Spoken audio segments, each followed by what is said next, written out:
और कोशिश पैदा करती आई है। एक ऐसा पानी जो पीने वाले को न सिर्फ अमर बना दे बल्कि उसे हमेशा जवान बनाए रखे और मौत भी उसे कभी ना आए। जी हाँ, हम बात कर रहे हैं आबे हयात की, वो पानी का चश्मा जिसकी तलाश दुनिया भर के पुराने बादशाहों और खोजी। अस्सलाम वालेकुम वरहमतुल्लाहि वबरकातुहू। उम्मीद है आप सब खैरियत से होंगे। मैं भी अल्हम्दुलिल्लाह अल्लाह का लाख लाख शुक्र एहसान है खैरियत से हूँ। और इंशाअल्लाह जिस वीडियो पर रिएक्शन देने आ रहे हैं, नूर हदीस चैनल का नाम है। इनका चैनल का लिंक मैं डिस्क्रिप्शन बॉक्स में दे दूँगा। आप लोग उनका चैनल सब्सक्राइब करिएगा और मेरी वीडियो को अंत तक देखिएगा। दोस्तों, अक्सर हम लोग किस्सा कह लीजिए, कहानी कह लीजिए या किसी फिल्म के ज़रिए से हम लोग एक चीज़ ने सुना है, आबे हयात पानी। दोस्तों, आबे हयात पानी की क्या हकीकत है? क्या इस दुनिया में एक ऐसा पानी मौजूद है कि जो पिया था, जो भी पिएगा उसको अमर हो जाएगा, कहीं मरेगा नहीं, उसको कहीं मौत नहीं आएगी। और इस पानी की तलाश में तमाम पुराने बादशाह जो थे सब ने खोज की। क्या किसी को ये पानी मिला? ये पानी है भी या नहीं है? और ये तो अल्लाह ही बेहतर जाने। इस वीडियो के ज़रिए से ये हम जानने की कोशिश करेंगे कि ये आबे हयात पानी का क्या रहस्य है, क्या इसकी हकीकत है, क्या इसकी सच्चाई है, क्या किसी ने कभी देखा इस पानी को या नहीं देखा है, या कभी मिला या नहीं मिला, या किसी साइंटिस्ट ने कभी ढूंढा या कभी दावा किया है। आइए हम जानते हैं सब इस वीडियो के ज़रिए से कि आबे हयात पानी की क्या हकीकत है। ऐसा कोई पानी इस दुनिया में मौजूद है या नहीं है? आइए पहले वीडियो देखते हैं, फिर उसके बाद बात करते हैं। वीडियो अच्छी लगे दोस्तों तो शेयर ज़रूर करिएगा। आज हम आपको एक ऐसी हैरान करने वाली बात बताने जा रहे हैं जो सदियों से इंसानियत के दिलों में रहस्य और कोशिश पैदा करती आई है। एक ऐसा पानी जो पीने वाले को न सिर्फ अमर बना दे बल्कि उसे हमेशा जवान बनाए रखे और मौत भी उसे कभी ना आए। जी हाँ, हम बात कर रहे हैं आबे हयात की, वो पानी का चश्मा जिसकी तलाश दुनिया भर के पुराने बादशाहों और खोजियों ने की और जो हर किसी के लिए एक सपना बन चुका है। हर कोई उसे पाना चाहता है, लेकिन इसे सिर्फ अल्लाह के एक प्यारे नबी ने पिया था। और उनके साथ क्या हुआ था, वो कौन थे? इस पानी को लेकर बहुत सी फिल्में तक बन चुकी है, लेकिन क्या ये पानी का चश्मा सच में मौजूद है या फिर ये सिर्फ एक पुरानी दास्तान का हिस्सा है? आइए जानते हैं इस चमत्कारी पानी के बारे में और इतिहास के उन रहस्यों को जो आज भी हमारी आंखों से छुपे हुए हैं। पुराने जमाने से ही रिसर्चर्स और घूमने फिरने वाले टूरिस्ट लोगों का यह मानना था कि जमीन की किसी जगह एक ऐसा पानी का चश्मा मौजूद है जिसके पानी में सभी बीमारियों को ठीक करने के साथ साथ जिस्म को अमर बनाने की ताकत मौजूद है।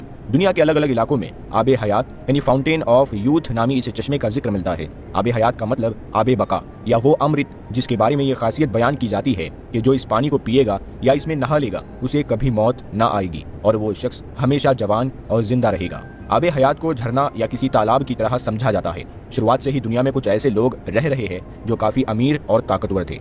उन लोगों को हमेशा ही जिंदगी के खत्म हो जाने का या बूढ़ा होने का डर होता था। इसीलिए ऐसे लोगों ने पुराने जमाने में अपनी बढ़ती हुई उम्र को रोकने और इसे पीछे ले जाने के तरीकों की खोज करने की कोशिश की, जिसमें बहुत सारे मशहूर बादशाह और सेनापति शामिल है। इतिहास में आबे हयात का सबसे पहला जिक्र यूनान के पुराने मशहूर इतिहास के जानने वाले हेरोडोटस की किताबों में मिलता है। हेरोडोटस ने अपनी किताब हिस्टोरिया में अफ्रीका में आबाद एक पुराने कबीले का जिक्र किया है जिन्हें मोरियंस कहा जाता था। ये लोग ताकतवर, जवान, लंबे और खूबसूरत लोग थे जिनकी उम्र कम से कम 120 साल होती थी। इसके बावजूद वो जवान दिखते थे। हेरोडोटस के मुताबिक मोरियंस सहारा रेगिस्तान और अफ्रीका के उत्तरी इलाकों में आबाद थे। मोरियंस की सरजमीन में एक खास किस्म का चश्मा बहता था और ये चश्मे का पानी ही इन लोगों के लंबी उम्र का राज था। हेरोडोटस ने लिखा है कि यूनान का बादशाह जब मोरियंस की सरजमीन में पहुंचा तो उन लोगों ने बादशाह को वह चश्मा दिखाया जिसमें नहाने के बाद बादशाह का जिस्म बहुत ही चमकदार और चिकना हो गया और उसके जिस्म से खास किस्म की खुशबू आने लगी। इस चश्मे का पानी इतना कमजोर था कि इसमें कोई चीज तैर नहीं सकती थी, ना लकड़ी और ना ही कोई हल्की चीज। हेरोडोटस लिखता है कि शायद मोरियंस की लंबी उम्र की वजह इस चश्मे के पानी का लगातार इस्तेमाल करना है।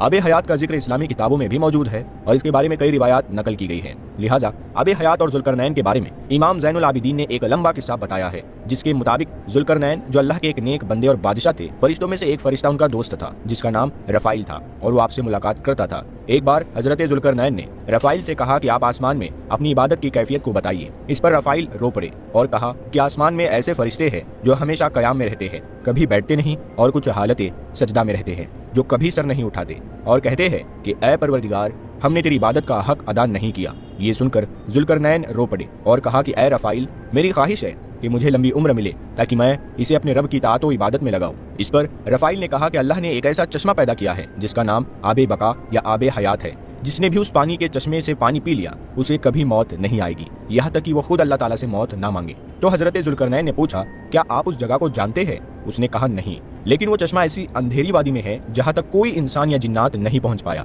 चुनांचे जुल्करनैन ने सारे सालेहीन और उलमा को अपने दरबार में जमा किया और उनसे आबे हयात के बारे में पूछा। सारे लोगों ने कहा कि हमें ऐसे किसी चश्मे के बारे में कोई जानकारी नहीं। अलबत्ता एक आलिम ने जुल्करनैन से कहा कि मैंने आदम अलैहिस्सलाम की वसीयत में उन वादियों के बारे में पढ़ा है और ये भी सुना है कि शाम बिन नूह की औलाद में से एक शख्स पैदा होगा जो उस चश्मे का पानी पिएगा और वो चश्मा उसी जगह पर है जहाँ सूरज डूबता है। लिहाजा हजरत जुल्करनैन ने सफर में निकलने के और चश्मे को ढूंढने की तैयारी शुरू की। हजरत जुल्करनैन ने इस सफर में अपने साथ हजरत खिजर अलैहिस्सलाम को भी ले लिया था। जुल्करनैन अपनी फौज के साथ लगातार 12 साल तक यूं ही पश्चिम की तरफ सफर करते रहे और एक काफी लंबा सफर तय करने के बाद आखिरकार ये लोग उस वादी के किनारे पहुंच गए।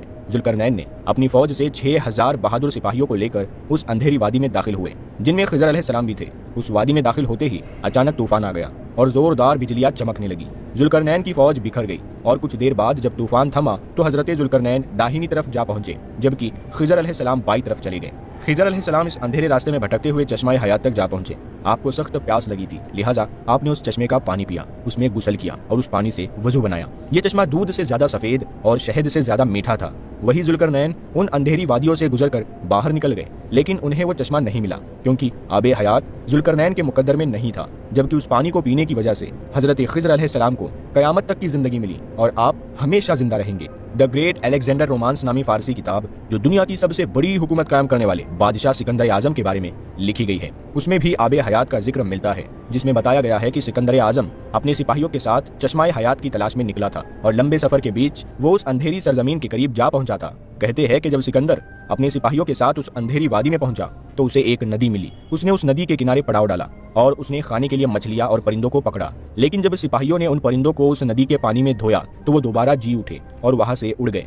सिकंदर आजम का मानना था कि वो नदी जन्नत के किसी नदी से बहकर इस जमीन पर आ रही है, इसीलिए इसमें जिंदगी देने की ताकत मौजूद है। उस पानी को सिकंदर ने पिया या नहीं और वो सरजमीन कौन सी थी, इसके बारे में इतिहास में कोई जानकारी नहीं मिलती। अगर गौर करें तो इसी तरह का वाकया हजरत मूसा अलैहिस्सलाम के बारे में कुरान मजीद में मौजूद है, जिसमें आबे हयात की तरफ इशारा किया गया है। वाकया कुछ यूं है कि मूसा अलैहिस्सलाम एक बार बनी इसराइल में खुतबा दे रहे थे तो एक शख्स ने पूछा कि लोगों में सबसे ज्यादा इल्म किसके पास है। हजरत मूसा अलैहिस्सलाम ने जवाब दिया कि मेरे पास। इस पर अल्लाह ने हजरत मूसा अलैहिस्सलाम को पैगाम भेजा कि आपको मेरा एक बंदा मिलेगा जो 2 दरियाओं के मिलने की जगह पर मौजूद है, यानी जहाँ 2 दरिया का पानी मिलता है वहाँ मौजूद है, जिसे मैंने अपने उलूम में से एक इल्म अता किया है जो आपके पास नहीं है। मूसा अलैहिस्सलाम ने उनसे मिलने की ख्वाहिश जाहिर की तो अल्लाह ताला ने हुक्म दिया कि अपने साथ एक मुर्दार मछली को ले लीजिए और 2 दरियाओं के मिलने की जगह पर जाइए और जहाँ वो मछली गुम हो जाए वही आपकी मुलाकात उस बंदे से होगी। लिहाजा मूसा अलैहिस्सलाम ने अपने खादिम को साथ लिया और मरी हुई मछली के ऊपर नमक लगाकर थैले में रखा और साथ लेकर सफर पर निकल पड़े।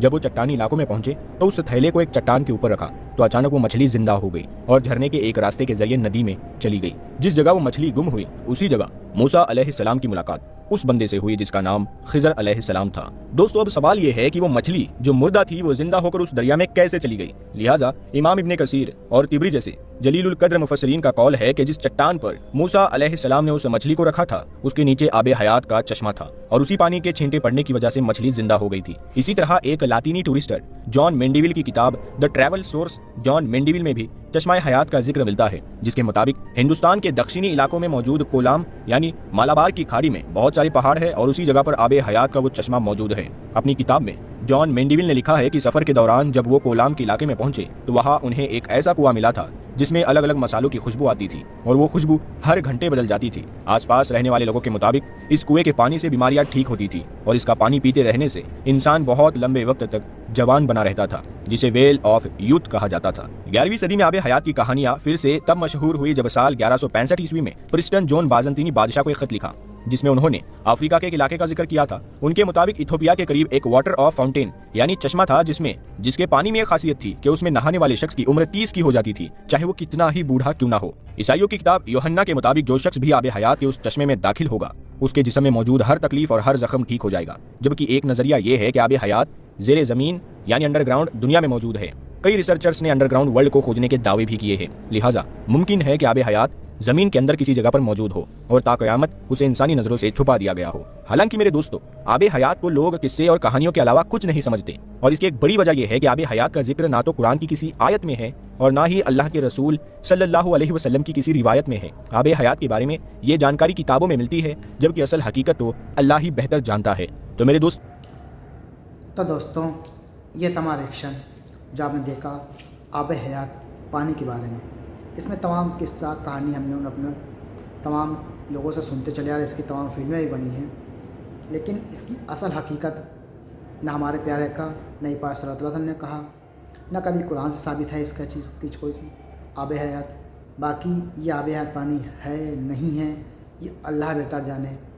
बाकी इस वीडियो में जो बताया गया दोस्तों वो तो यही है कि आब हयात पानी कहीं से कोई ज़िक्र नहीं होता, ना हमारे प्यारे आका ने कभी इसका जिक्र किया, ना कुरान से साबित है।